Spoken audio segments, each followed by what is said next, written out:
Welcome everyone to another episode of Film Canada Press. Today's video is not an audit at all. It's more of a story about the assault that took place on April 8th, 2021 in front of the Edmonton Police Headquarters by Constable Ryan Hankewich, bridge number 3005. As you can see from the pictures, he's a monstrously sized man, although surprisingly not that strong for a guy of his size. This is not the first time that Constable Hankewich has lost his cool. In fact, he has more than one insubordination or police misconduct charges to his record. And today I'm going to talk a little bit more about who the man is and what exactly took place that day. For legal reasons, I can't show the video or the pictures. There are other reasons as well, which I'll get into at some point in time in the future. Some people might wonder if I've been scared away from auditing because I haven't put out a video in the last week. Have I been intimidated by the recent attention from the police, the illegal arrest at the community center, or the assault in front of the police headquarters, or have I just been busy with life? In answer to the second question, yes, I have been busy with life. In answer to the first question, have I been intimidated away from auditing? The answer is hell no. The truth is, I've been doing audits this whole week. In fact, I've been to some new areas of town that I had previously avoided, including the Southwest District. The reality was, the audits just weren't that interesting. There was limited interaction. I didn't go inside any buildings. I kept to, as Canadian rights media says, the golden path, aka the sidewalk.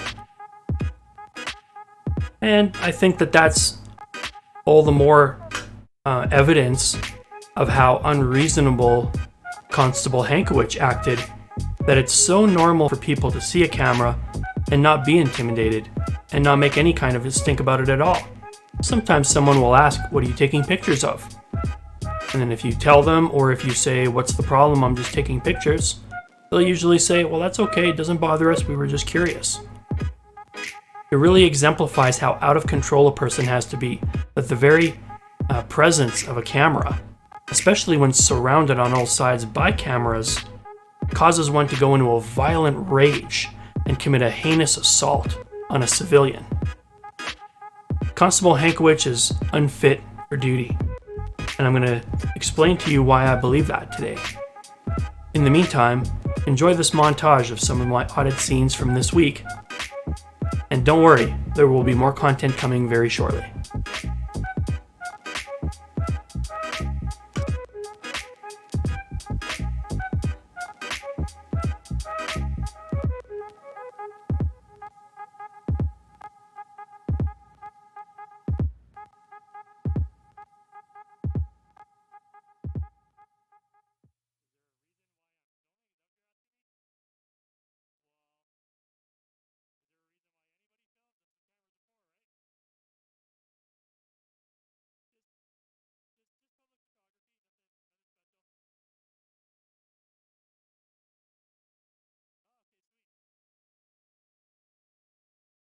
On April 8th, 2021 at approximately 1 p.m. to 1:30 p.m., walked into the Edmonton Downtown Police Headquarters to turn in a FOIP request, which was related to my previous arrest at the Commonwealth Community Center, and also I had one which was to collect the exact policies, the up-to-date policies of the Edmonton Police Service, which can only be acquired through FOIP.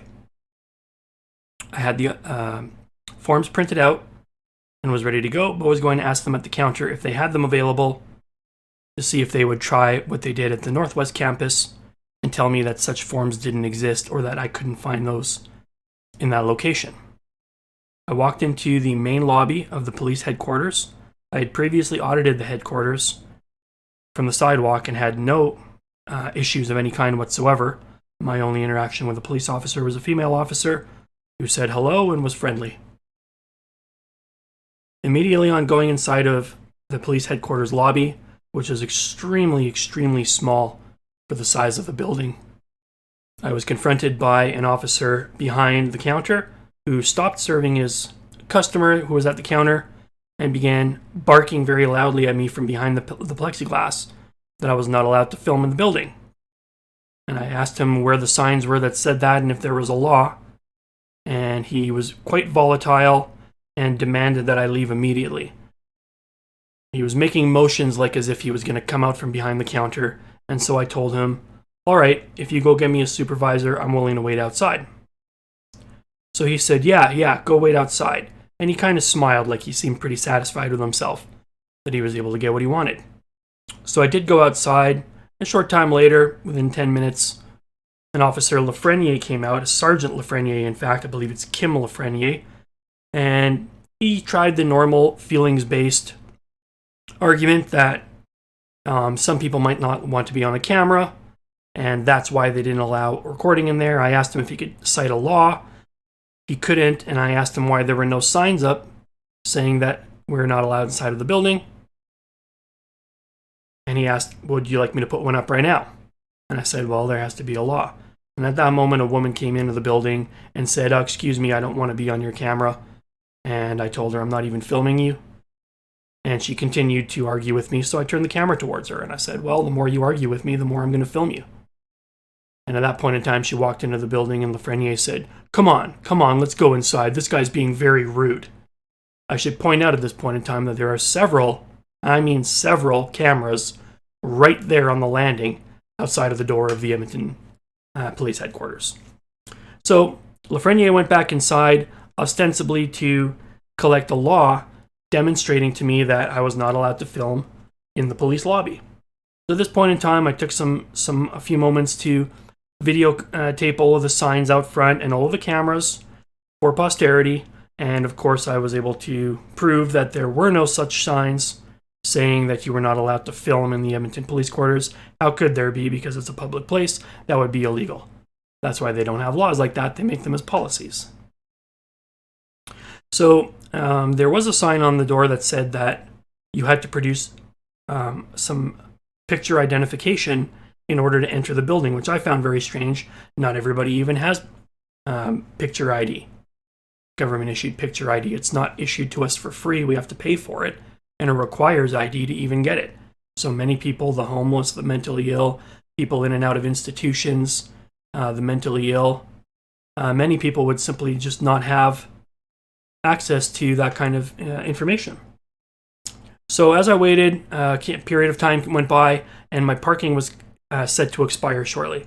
And so I came to realize that Lafreniere was probably not coming out, or if he did come out, it was going to be in a very long period of time from that point in time. I figured he was going into the back, looking at surveillance footage, trying to find my vehicle, similar to what they did to me at the Northwest campus. So I went back into the building. Again, on entering, immediately I was yelled at by the officer from behind the counter, who turned out to be Ryan Hankewich. I asked him where Lafreniere was. I said I was not even pointing my camera in your direction, and I wasn't. I had my phone pointed away to the outside of the building, and I was facing straight ahead, not towards him, with my body cam on. At this point in time, he decided to take it upon himself to once again leave a customer sitting at the desk, comes around, and confronts me in the doorway and got extremely close right up to my face. And then I told him, keep your distance, keep your 6 feet of distance. It's COVID times, keep 6 feet away. And he was making almost claw-like motions with his hands, like he couldn't wait to dig his claws into me. And I told him, don't touch me. And I put my hand out, like in a stop motion. And he said, I'm not touching you. And I said, you're getting very aggressive and you're not keeping your 6 feet of distance. He said, you can't film in here. I said, where's the law? Show me the law that says that and I'll leave. And he couldn't resist himself anymore. At that point in time, he grabbed my camera right in the stand with all of his might, and he tried to crush it as hard as he could. He tried to crush it. And it was at that point in time that he tried to pin me in the doorway, and he hooked a leg around my leg, trying to take me down, trying to do a leg takedown. And he wasn't strong enough, and I was still on my feet. So at that point in time, he used his weight. He's an extremely large man, maybe 6'6" or something like that, 6'5", big guy, a lot heavier than me. and he used his weight and he pushed me into the doorway before the lobby of the headquarters, and he pushed me as hard as he could up against the wall, and again tried to put me down on the ground, but he was unable to. So he sort of used the doors of the entranceway like boards in a hockey rink, and he sort of tried to roll me along the wall as he was pushing me downwards, trying to get me down, but he wasn't strong enough. So he pushed me out of the door, and at this point in time I was saying, "Stop hurting me, stop hurting me." And I said it at least 2 or 3 times. I yelled it quite loud so that everybody could hear me. So he continued to push me out, and I'll indicate here on the image where the original assault took place and how far he actually pushed me. I don't know if you'll be able to see it in this picture or not, but there's actually a small black sort of a steel mesh bench in the little culvert here to the left. And he actually pushed me all the way up against the bench because he was so out of control he could not stop himself until something physically stopped me from moving backwards. All this time he continued to crush as hard as he could my phone with his hands. So at this point in time, several officers came out. There was a female officer, there was a male officer, and Lafreniere came back out as well. So Lafreniere was right there the whole time and simply was fucking the dog in the back and hoping that I would leave.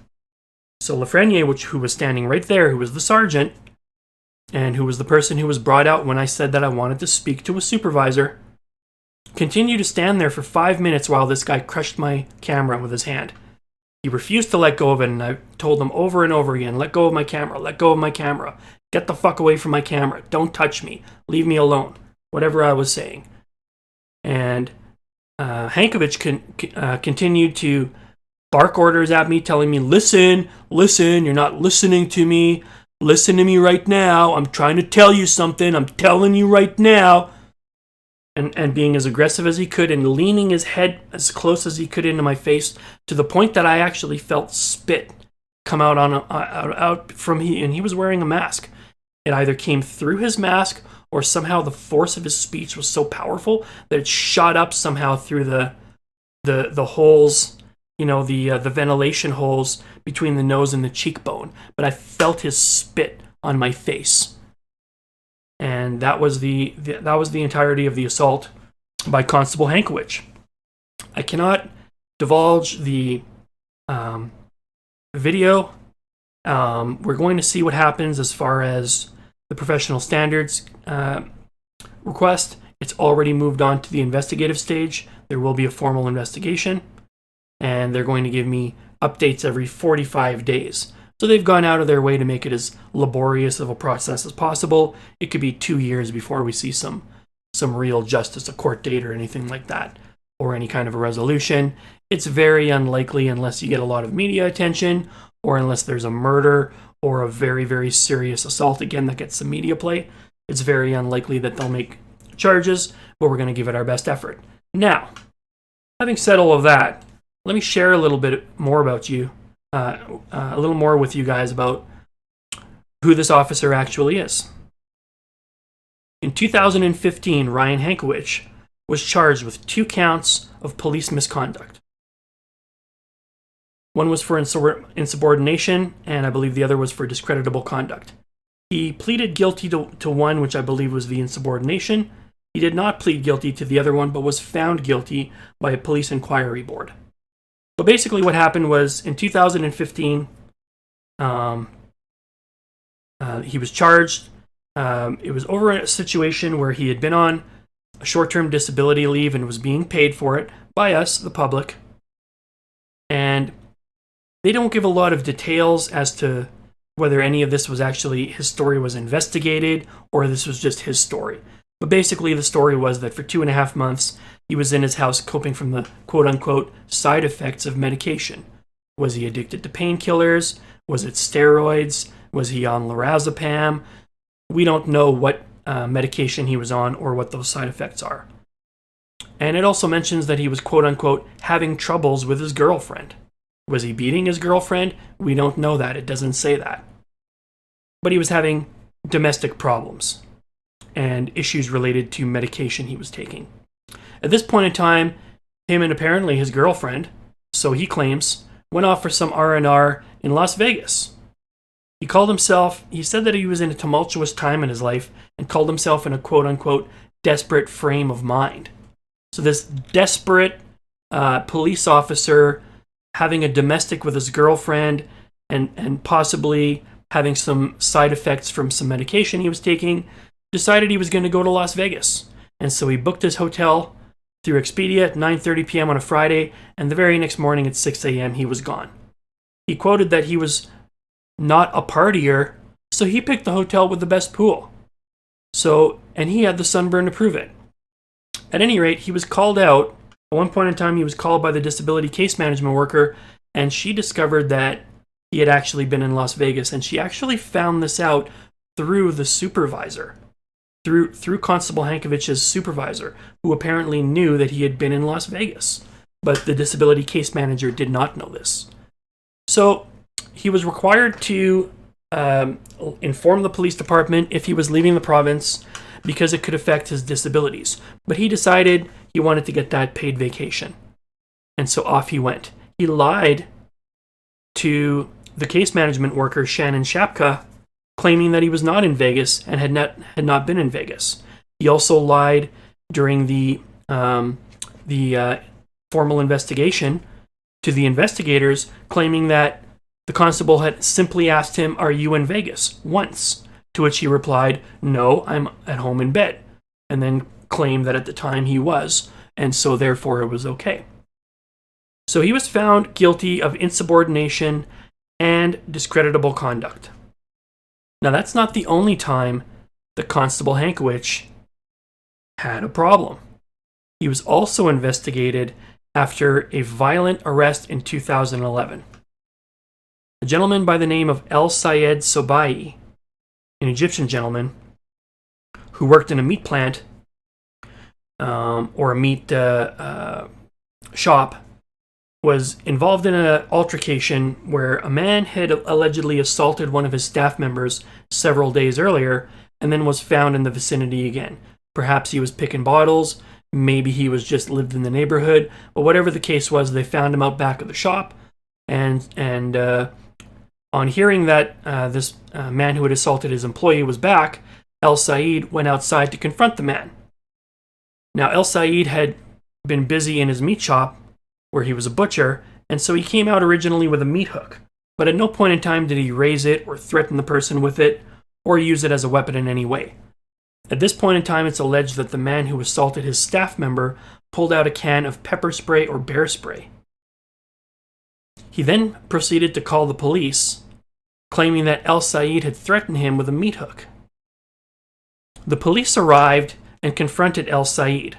Without doing a proper investigation, they very violently arrested him.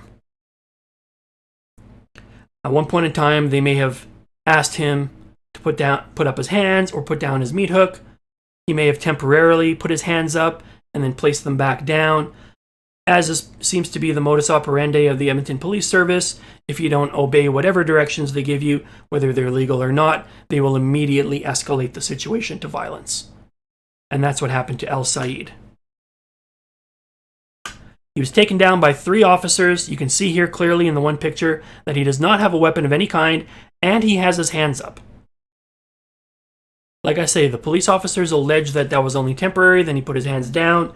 He was not following their directives, but he doesn't have to unless he's committed a crime. So in his own shop, they arrested him very violently, causing some serious injuries. El Sayed ended up bringing some complaints against the 3 officers who were involved. It went to a formal investigation, and the investigator turned out to be Constable Ryan Hankewich. Hankewich did a terrible job refusing to investigate the man's alibi, and basically gave a free pass to those officers who were involved. Interestingly enough, one of the officers involved, Constable Franco, had recently been through his own misconduct case just before this one had just wrapped up, where he was charged with multiple offenses for a similar scheme to what Ryan Hankewich did. The situation then was that Franco was interested in going on a vacation at a time where he was required to be in court as a witness. He was so desperate to not go to court and be a witness that he made up a phony death in his family, phony bereavement, and booked it 6 weeks in advance so that he could not be there for the trial and instead go on vacation. He was caught red-handed while on vacation and forced to return home and was charged with several police misconduct charges. He was given a penalty of 2 stripes, 2 years worth of stripes removed from his uniform, equating to a $30,000 approximately pay cut due to his insubordination. So Franco and the other officers were let off. Eventually, what happened was the ACERT, which is the Alberta Serious Incident Report Team, or Response Team, actually recommended charges in the case due to the violence and the injuries involved. However, the police chief and the prosecutors disagreed with ACERT. They have their own set of standards as to what constitutes a scenario where they can and should charge a police officer. Basically, what it amounts to is there a very, in their opinion, probable cause or probable belief that they're going to get a conviction. And if they don't 100% believe that there's going to be a conviction, they simply let the officers go scot-free. And that's exactly what happened. At that point in time, it was Chief Rob Knecht who was in charge, instead of Dale McPhee, who was the current chief. Years later, in 2014, the LRB, I think it's called the Law Enforcement Review Board, but basically they took another look at this case, and it was their opinion that ACERT had been correct in the first place, and that the chief had been faulty in his assertion that the officers did not need to be charged. And so LRB sent the complaint back again 3 years later to the police chief's desk and forced him to review it a second time. Now, Constable Ryan Hankewich was also investigated during this situation for his faulty police investigative duties. The LRB did not find that they had sufficient evidence, or that they didn't believe that there was a reasonable prospect of getting all of the information together. And so they agreed with the police chief that it was too difficult to acquire that evidence to prove that Ryan Hankewich was giving these guys a free pass, which is exactly what he did, in my opinion. Now you might wonder, has this Ryan Hankewich ever done anything right? Well, in fact, he was recognized by the Force and the Royal Canadian Humane Association. Now, what magical thing did Ryan Hankewich do to deserve this? Did he save a child from a burning building? Did he rescue a kitty cat out of a tree for an old lady? What heroic act did he commit to receive this commendation? Well, what happened, was Constable Ryan Hankewich found himself off duty and out of uniform at Klondike Days. That's right.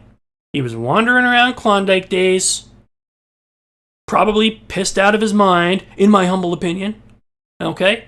And he happened to come across a scenario where there was a mutual fight. A large crowd had gathered around, and one person got singled out of the two fighters. So one person was clearly alone, the other was clearly with a group of friends. Now, in my opinion, and in my experience, unless a person is really, really drunk or high, usually a single person doesn't pick a fight with a large crowd of people because you're going to get destroyed, right? You got no chance of winning that fight. But in this situation, Constable Hankewich, seeing how the crowd had turned against one individual, took it upon himself to step up to the man out of uniform and say, "Hey buddy, that's enough of that," assaulted the man and held him down until some actual on-duty police officers showed up to arrest him. And for this outstanding act of pent-up rage, of uncontrollable rage where he could not help himself but to stick his nose into somebody else's business and start a fight with a single person facing a violent mob, Constable Ryan Hankewich was given a commendation by the Force and the Royal Canadian Humane Association. he was awarded the honorary testimonial, assumedly for making the cops look good, because at the end of it all, the crowd gave him a round of applause. Oh, thank you, violent stranger. Thank you for giving us the outcome that we wanted. We really appreciate it. So there you go, a little of the background on Constable Ryan Hankewich. Now, considering that this man has had multiple strikes against him over the course of over a decade, should I reasonably assume that Ryan Hankewich will face discipline for his assault on me for public filming at the Edmonton Police Headquarters? Not only the assault, but the continuation of holding and crushing my equipment. I didn't point out yet in this video that some of my equipment was damaged, which was another problem this week. It took me a while to get all of my videos because my computer was not reading my phone. It couldn't read the USB drive. The phone was still charging, so the cords were working, but it could not collect the data for some reason. And so I actually had to buy some new equipment to get my phone working again because it had been crushed so badly by Constable Hankewich. That was the day it stopped working properly. And I've only got it started in the last couple of days. So he actually did damage some of my equipment quite severely. It's a $550 phone, by the way. Stay tuned in the coming week. We'll have some more content for you guys. Thank you for joining me today. I hope you guys found this educational. Do keep your eyes open for Constable Hankewich, and I will leave the police headquarters number in the description below if anyone would like to complain about the outcome of that situation or of the false arrest or any of the other videos that you see. Thank you guys so much for your support. I think we're up over 160 subscribers right now and over 1.1K on my most watched video. Really appreciate the support. Special shout out to Canadian Rights Review and Canadian Rights Media, who have been big friends and helped to encourage me on my auditing journey. And I sometimes join the panel on Saturday nights on Canadian Rights Media live show. I highly recommend you guys go check that out on Saturday nights or sometimes Sunday nights. But check with his channel for details. Thanks again for watching. Appreciate you guys being here. Take care.